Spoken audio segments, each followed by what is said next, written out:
24 नवंबर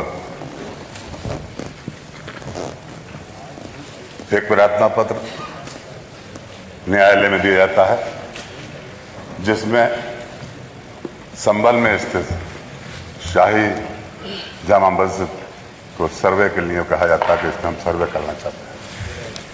अध्यक्ष जी, सर्वे की रिपोर्ट उस दिन दी गई, सर्वे उस दिन किया गया। अदालत ने उसी दिन ही सर्वे तय कर दिया और उसी दिन ही 2 घंटे के अंदर पूरी प्रक्रिया कर सारों को संभल भेज दिया।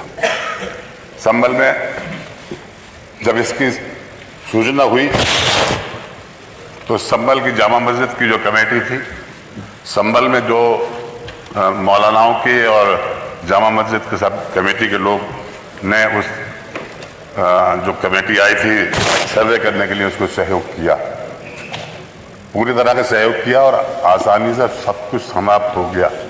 और समाप्ति होने के बाद जैसे ही वो चले, उन्होंने जय श्री राम के नारे लगाने लगे, जिससे समाजवादी पार्टी नहीं पूरा संभल इसके ऊपर आक्रोशित हो गया, मगर फिर भी शांत रहे, तो चले गए। एक दिन फिर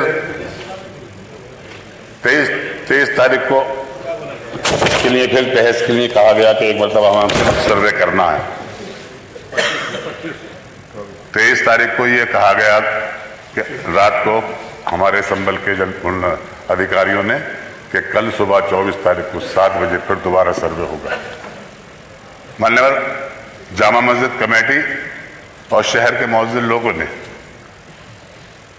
उनसे ये कहा कि 24 तारीख की क्या जरूरत है। 24 ये आदेश जो हुआ है वो 29 तारीख तक अपनी सर्वे रिपोर्ट जमा करने का हुआ है, तो इतनी जल्दी क्या है। मगर नहीं माना गया।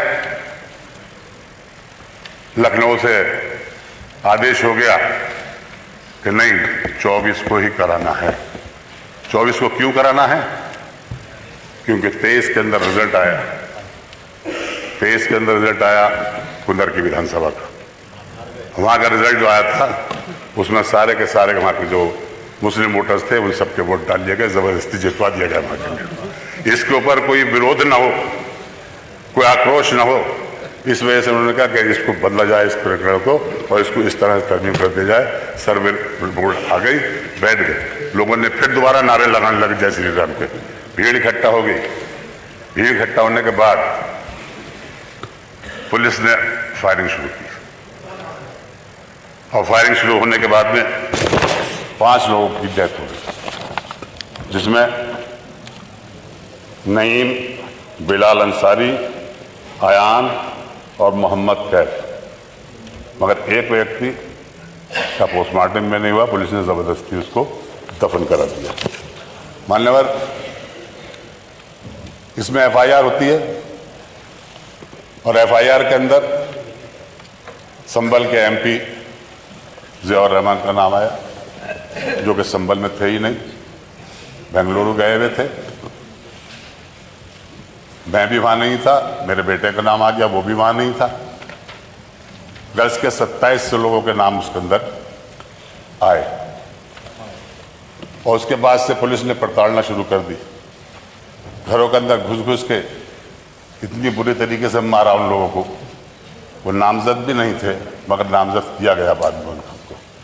इस तरह का आयाम हो गया और शहर के अंदर अफरा तफरी मच गई।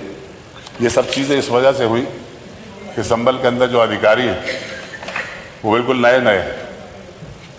उन्हें पहली मरतबा पोस्टिंग मिली है, उनको कोई तजर्बा नहीं था और ये घटना यहीं से कंट्रोल करती होती रही लखनऊ से मुख्यालय से। अध्यक्ष जी, मुझे ये कहने में बता दें आपको और भी, संभल को एक बड़ी उससे देखा जाता है आदमियों से। ये घटना 1976 में हुई थी। 1976 में उसी जामा मस्जिद, शाही जामा मस्जिद के इमाम को जिंदा जला दिया था मस्जिद के अंदर सुबह 3 बजे।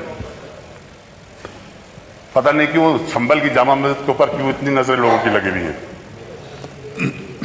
जबकि हिंदुस्तान के पार्लियामेंट ने यह कह दिया कि 1991 के बाद में कोई भी सर्वे नहीं होगा, कुछ नहीं होगा, मगर उसके बाद भी भारतीय जनता पार्टी राजनीतिक फायदा उठाने के लिए ये काम करती रही और इसका नतीजा है कि ये वाल हो रहे हैं। वहीं संभल में नहीं, सभी जगह होने लगे।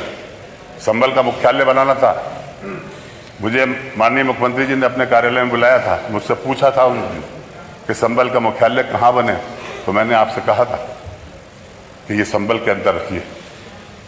आज भी संभल से वो 32-33 किलोमीटर दूर है। संभल में होता तो ये बातें नहीं होती, प्रशासन वहाँ होता, पूरा होता, हमला होता और ये बात हो जाती।